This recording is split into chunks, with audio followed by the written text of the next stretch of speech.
militariga dowladda Soomaaliya ayaa waxa ay sheegeen in kaabiga ay ku hayaan degmada Jamaame oo iminka ay ku xoogan yihiin xarakada Al-Shabaab. qodobkani waxa eegaya wariyaheena Faarax Ibraahim Yacquub. gaashaanle sare Maxamed Ibraahim Boole waxa uu ka mid yahay saraakiisha ciidanka xoogga dalka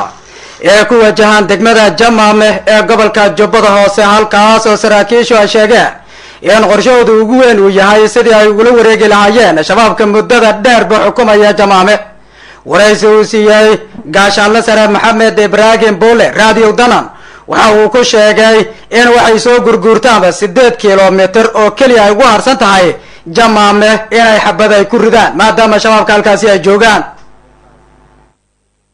ilaa maanta waxay gareen meel la yiraahdo koban oo loogu gudbay Jamaame magal ninkii caawinta haba halka muxuu ahay ayaa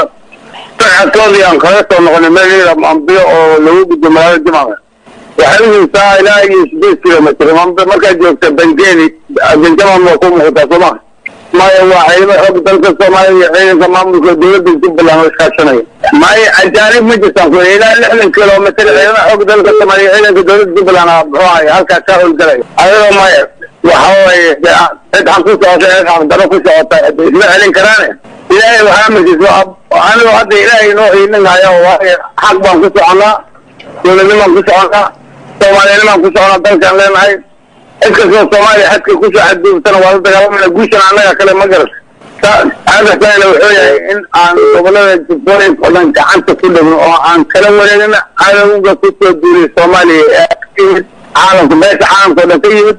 oo la aqoonsan iskugu jiro ayaan in rabnaa inaan ka horeyna dooleedno haddana muxuu ahay kuwa firxada Jamaame iyo waxa lagu sheegay soona kamsuuma ma garan. warkan ka soo yeeray saraakiisha ciidanka xoogga dalka ee ku wajahan degmada Jamaame ee gobolka Jubbada Hoose oo ay isla socdaan ciidamada midowga Afrika ee AMISOM qaybtooda dalka Kenya ayaa haddana bulshada ku nool degmada Jamaame ayana aan ka dhigi lahayn duulaanka ku soo socda ee ciidanka xoogga dalka ee ku soo wajahan degmada Jamaame ee gobolka Jubbada Hoose.